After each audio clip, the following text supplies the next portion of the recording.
네, 글로벌 증시 주요 이슈 확인해보는 시간입니다. 보도국 조영 기자와 함께하죠. 안녕하세요. 안녕하세요. 네, 어떤 이슈들이 시장에 있었습니까? 네, 13일 뉴욕 증시는 앞서 보신 것처럼 재정 절벽에 대한 우려로 일제히 하락 마감했습니다. 전날 연준의 양적 완화 발표와 이날 당일에 발표됐던 경기지표 호조에도 불구하고 아직 손에 잡히지 않는 이 재정 절벽 공포가 투자 심리를 짓눌렀는데요. 유럽의 주요 증시도 대부분 내림세를 탔습니다.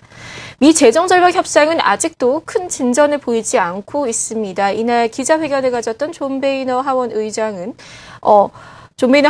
지출과 관련된 부분이 협상 타결에 걸림돌이 되고 있다라고 이야기했습니다. 내년 새로 지출하는 금액 규모가 너무 커서 이 재정 감축 규모를 웃돌고 있다고 지적했는데요.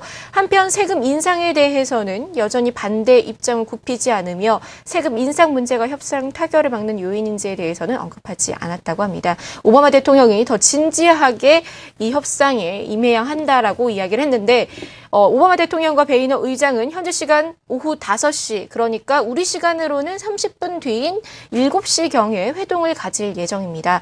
베이너 의장은 공화당 의원들에게 크리스마스 연휴 기간조차 일정을 잡지 말라고 말했는데요. 사실상 미국에서 가장 큰 연휴인 크리스마스 시즌조차 반납하고 협상을 이달 말 끝까지 이어갈 수도 있다는 점을 의미합니다. 오늘의 해외 주요 이슈들 함께 살펴보시죠. 먼저 호재성 재료입니다. 미국의 소매 판매 지수가 한 달 만에 다시 오름세로 돌아섰습니다. 초대형 허리케인 샌디 피해로 인한 자동차 교체 수요가 큰 폭으로 늘었습니다. 미국의 주간 신규 실업상 청구 건수가 4주 연속 감소세를 이어갔습니다. 고용시장 안정에 대한 기대가 커지고 있습니다. 유로존이 그리스에 대한 지원 재개를 승인했습니다. 총 491억 유로 규모의 차기 지급분 중 343억 유로가 이르면 다음 주 지급되고 나머지 금액은 내년 3월까지 3차례에 걸쳐 지원됩니다. 다음은 악재성 요인입니다. 존 베이너 공화당 하원 의장은 지출과 관련된 부분이 재정절벽 협상 타결을 방해하고 있다고 말했습니다. 세금 인상 반대 의지도 여전했습니다. 국제신용평가사 스탠더드&푸어스는 영국의 국가신용등급 전망을 안정적에서 부정적으로 강등했습니다.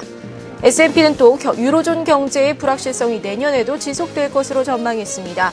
경기 침체의 탈출구로는 전 세계 교역의 회복 여부와 통화정책의 실질적인 효과를 꼽았습니다. 네, 재정절벽 우려가 여전히 있긴 합니다만 오늘 뉴욕 증시 하락을 했죠. 그럼에도 불구하고 경제 지표는 좋은 흐름을 나타냈다고요. 네, 오늘 시장에는 크게 반영되지 않았지만 경기 지표들이 호조세를 보였다는 것은 분명히 미국 경기가 완연한 회복세를 타고 있음을 증명하는 셈입니다. 특히 오늘 발표된 지표들은 미 GDP의 70%를 차지하는 소비와 또 연준이 가장 중요시 여기는 고용 지표가 모두 호조세를 보였는데요. 먼저 미 소매 판매 지표가 한 달 만에 증가세로 돌아왔습니다. 미 상무부는 11월 소매 판매액이 전월 대비 0.3% 상승했다고 발표했는데요. 물론 시장의 전망치 0.5% 상승은 미치지 못했지만 전달 마이너스에 비해서는 다시 상승으로 전환한 것이죠. 초대형 허리케인 샌디의 여파로 자동차 교체 수요가 늘었는데요. 지난달 미국의 자동차 판매는 4년 내 최대치인 1,550만 대를 기록하기도 했습니다. 여기다가 추수감사절 연휴로 시작된 연말 쇼핑 시즌 덕을 보기도 했습니다.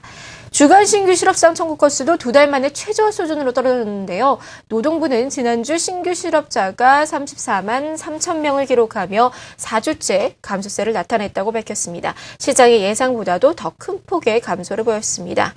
잠시 샘띠 여파로 휘청거렸던 미 고용시장이 안정세를 찾으면서 8% 이하의 실업률을 이어갈 가능성도 점차 높아지고 있습니다. 이외에 소비자 물가지수는 6개월 내 최대 하락폭을 기록하며 물가 안정을 보였고요. 10월 기업 재고 또한 시장의 예상 수준에 부합하는 0.4% 증가에 머물렀습니다. 오늘 하나의 소식이 더 있었습니다. 바로 전날 깜짝 양적 완화를 보였던 연준이 이번에는 5개 중앙은행과 통화스와프를 1년 연장하기로 했는데요. FRB는 유럽중앙은행과 캐나다중앙은행, 영란은행, 스위스중앙은행 등과 지난해 유로존 위기 당시에 맺었던 통화스와프 계약을 2014년 2월 1일까지 1년 더 연장한다고 밝혔습니다. 연준의 선 조치라고도 볼 수 있지만 한편에서는 그만큼 글로벌 금융위기가 안정을 찾았음에도 여전히 안심할 수 없다는 우려를 보여준다는 면에서 악재로 받아들이기도 했습니다. 지금까지 글로벌 경제 주요 이슈였습니다.